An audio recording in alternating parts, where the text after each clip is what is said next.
दोस्तों 2 साल बीत चुके हैं दिल्ली शहर छोड़ के पहाड़ों में बसे हुए, और इस बीच जो है काफ़ी सारे चेंजेस आए हैं मेरी लाइफस्टाइल में, मेरी मेंटल हेल्थ में, मेरी बॉडी में। और अब मैं वही एक्सप्रेस करने की कोशिश करता हूँ आप लोगों को कि आप भी जो है अपने जीवन में कैसे सुधार ला सकते हैं। ज़रूरी नहीं है इसके लिए आपको पहाड़ों में आके ही बसना पड़ेगा। आज मैं आप लोगों से बात करना चाहूँगा स्पिरिचुअलिटी की, भगवान की। जो लोग सभी भगवान को मानते हैं या हम सभी भगवान को मानते हैं, पर मेरा मानना ये है या मैंने ये देखा हमारे आस-पास जो लोग हैं वो 90% लोग बस उनको बस ये लगता है कि वो भगवान को मानते हैं, पर एक्चुअलिटी में ऐसा है नहीं। इस बात को लेके मैं जानता हूँ कि मुझसे जो है काफ़ी सारे लोग, आप लोग नाराज़ होंगे कि भई मैं ऐसे कैसे बोल सकता हूँ कि भई 90% लोग जो है भगवान को मानते ही नहीं है, बस उन्हें ये लगता है ऐसा।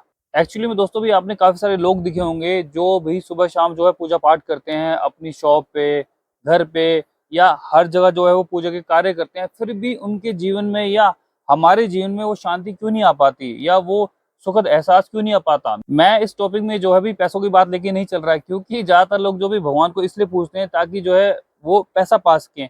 मैं पैसों को लेके इसलिए नहीं चल रहा क्योंकि दोस्तों पैसा भी आप जो है खुशी के लिए चाहते हैं, सच यही है। कोई ये मानता है, किसी को समझ है, किसी को नहीं है।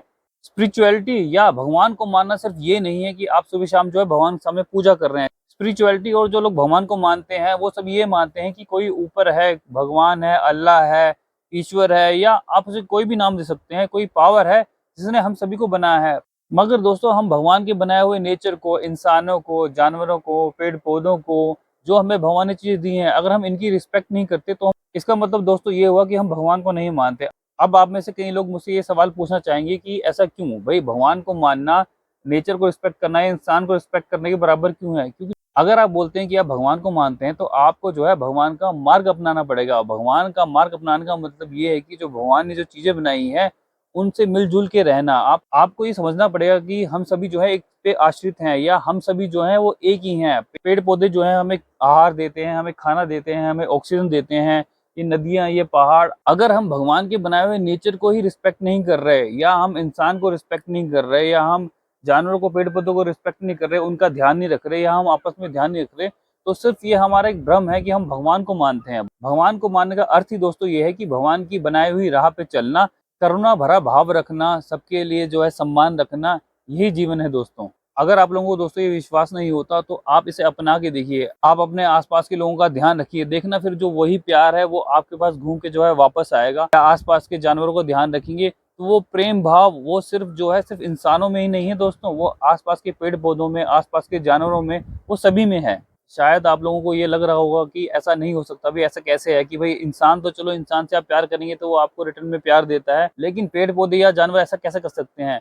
ये भाव दोस्तों हम जब शहरों में बहुत बिज़ी रहते हैं ना, शहरों में नहीं, हम चाहे कहीं भी रहते हैं, जब हम बहुत ज़्यादा बिज़ी रहते हैं ना, तो हम हर चीज़ को ऐसे तोलते हैं कि भई हमने किसी के लिए क्या किया और उसने हमें रिटर्न में क्या दिया, हम इसे ऐसे जज करते हैं और हम देखते हैं भई एट अ टाइम हमें क्या रिटर्न में मिल रहा है। पर दोस्तों ऐसा नहीं है। आप जो है अपने भाव, अपनी भावनाएँ जो है अच्छी रखेंगे सबके प्रति, तो आपको जो है वो सब रिटर्न में मिलेगा। और यही दोस्तों मैं आप लोगों को बताना चाह रहा हूँ कि जो भगवान का मार्ग है या भगवान को जो मानने की बात है, वो यही है कि सबकी रिस्पेक्ट करें। सिर्फ सुबह-शाम धूप बत्ती करने से या भगवान के सामने माथा टेकने से जो है आपका जीवन जो है सफल नहीं होगा। और दोस्तों ऐसा बिल्कुल भी नहीं है कि ये चीज़ें जो है हमें जीवन में कभी समझ नहीं आती हैं।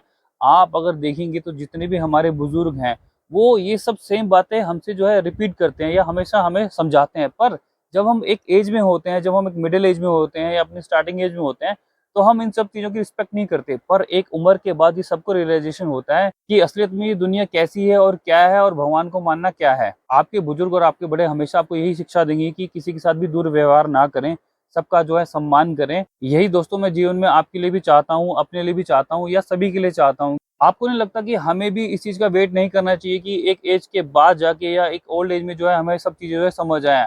अगर ये सब चीज़ें सच है, या सभी लोग जो हमारे हमारे सभी बड़े लोग, सभी बुजुर्ग लोग अगर सेम बातें बोलते हैं तो उनका कुछ तो अर्थ निकलता होगा। तो मैं ये बस यही चाहता हूँ कि हम सभी इस चीज़ को फ़ॉलो करें। इसी एज से दोस्तों जो है हम एक-दूसरे की रिस्पेक्ट करें, लोगों की रिस्पेक्ट करें, जानवरों की रिस्पेक्ट करें, नेचर की रिस्पेक्ट करें, और बदले में जो है हमारे जीवन में खुशहाली आएगी। और मैं चाहूँगा दोस्तों कि ये सब चीज़ें जो है ना अपने आस-पास करके देखिए, अपने आस-पास के जानवरों के साथ, अपने आस-पास के पेड़-पौधों के साथ, अपने आस-पास के इंसानों के साथ, और फिर देखिए कि आपकी लाइफ में चेंज आता है या नहीं आता है। वीडियो में दोस्तों कमेंट करके ज़रूर बताइएगा कि आप इस बारे में क्या सोचते हैं, या मैं कुछ गलत सोचता हूँ। आप सभी का जीवन सुखमय हो दोस्तों। कल फिर मिलेंगे आपसे। मेरी वीडियो को देखने के लिए धन्यवाद।